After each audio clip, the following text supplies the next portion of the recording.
Ողջույն հարգարժան ունկնդիր, ռադիո մենքի եթերում Յուրի Ավետիսյանն է իր սովորենք շախմատ խաղալ հաղորդաշարով։ Այսօր դարձյալ կոմբինացիոն որոշ բնույթի ուսումնասիրություններ կանենք, որոնք դարձյալ խիստ կարևոր են եւ ինչ որտեղ նաեւ նախորդ դասերի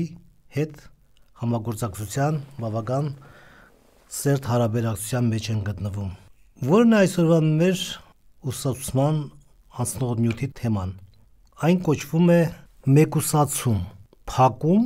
եւ նաեւ կետի գծի գրավում։ Ավելի հանգամանորեն հիմա կբացատրեմ ինչի մասին է խոսքը։ Սրանք երեքն էլ մարտավարական հնարքներ են։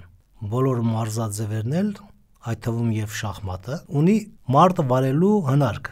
մարտահնարք։ Շախմատում բազմաթիվ այդպիսի հնարքների հետ գործ ունենք։ Թեթևագից ծանոթացել ենք բացված շախ հասկացությանը, բաց հարձակմանը, կոմբինացիաների որոշ տեսակների, շեղման կոմբինացիա, գծի գրավման կոմբինացիա, պատ, երբ որ կողմերից որևէ մեկը թեթև է, թույլ է ավելի, պարտադրել ստիպողական քայլերով ոչ ոքի։ Սա էլ այդպիսի մի մարտավարական հնարք է, հետապնդում է կոնկրետ նպատակ, ինչպես անել, որ ստացած առավելությունը հասնել հաղթանակի։ Ուրեմն թեմայի նպատակը ել եմ ասում, բուն նյութը շրջափակումն է,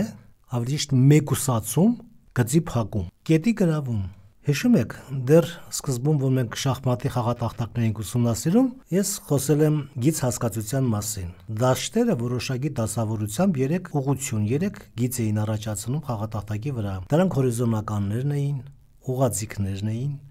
անկյունագծերը։ Եվ նաև խաղաքարերը ուսումնասիրելու ժամանակ ձեզ տեղեկացրել էինք, որ ֆիգուրաները զինվորներից տարբերվում են նրանով, որ ավելի շարժունակ են, բայց ֆիգուրաների մեջ էլ կան այնպիսիները, որ ավելի շարժունակ են, ամբողջ գծի երկարությամբ կարող են գնալ գալ։ Դրանք կոչվում են հեռահար ֆիգուրաներ, հեռահար խաղաքարեր, նավակները,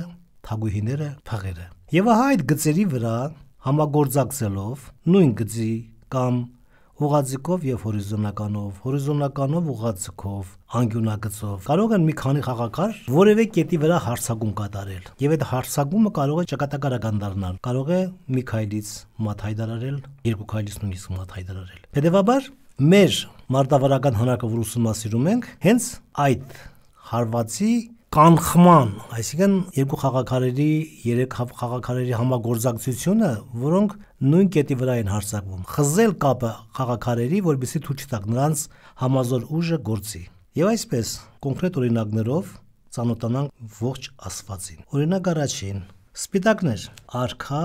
H1, թագուհի H3, նավակներ E2, G4, փիղ C2, զինվորներ A3, B2, F2, սևեր, արքա H8, թագուհի C7, նավակներ D7, Դավիթ 7, F8, փիղ Դավիթ 6, ձի E8, զինվորներ A6, B5, C4, F6, H7։ Կրկնում եմ, որպեսզի կարողանաք դիրքը ամրագրել կամ գրանցել կամ խաղատախտակի վրա նորից ստուգեք։ Սպիտակներ, արքա H1, թագուհի H3, նավակներ E2, G4, փիղ C2, զինվորներ A3, B, բաբկեն 2, F2, սևեր, արքա H8, թագուհի C7, նավակներ Դավիթ 7, F8, փիղ Դավիթ 6, ձի E8, զինվորներ A6, B5, բաբկեն 5, C4, F6, H7։ Ուշադրություն դարձնենք դիրքին։ Սևերը ունեն ձիու առավելություն։ Բացի այդ, նաև մեկ զինվոր եւս ավել են նրանք։ Գրողող կողմը սպիտակներն են եւ նրանք եթե մարտավարական հիշյալ հնարքը, այսինքն մեկուսացում, շրջափակում, կետի գրավում հասկացությանը ծանոթ չլինեն, հաղթել չեն կարող։ Նույնիսկ հնարավոր որ պարտվեն։ Ուշադրություն դարձրեք։ Սպիտակների թագուհին եւ փիղը հարված են իրականացնում H7 կետի վրա։ Եվ եթե այդ կետը պաշտպանում են, նայեք, D7-ի նավակը թագուհի C7-ի հետ միասին։ Եթե այդ երկու խաղաքարերը չլինեն, թագուհի կարող է վերցնել H7 եւ հաղթել։ Թագուհին հարվածում է F8 նավակի վրա հարձակում կա։ Նավակին պաշտպանում է փիղը D6-ի։ Եվ եթե այդ հարվածը, այդ պաշտպանությունը չլինի, սպիտակները կարող են թագուհին վերցնում է F8 եւ դարձել հաղթել։ Հիմա ինչպես անել, որ միաժամանակ այդ խզվածությունը, կապը, որ պաշտպանում է փիղը նավակին, որ նավակն ու թագուհին պաշտպանում են H7 կետը, այդ կապը խզվի։ Դրա համար գեղեցիկ անչափ քայլ ունեն սպիտակները։ Հետևենք մարտավարական այդ հնարքի ընթացքին։ Քայլ առաջին՝ նավակ E2,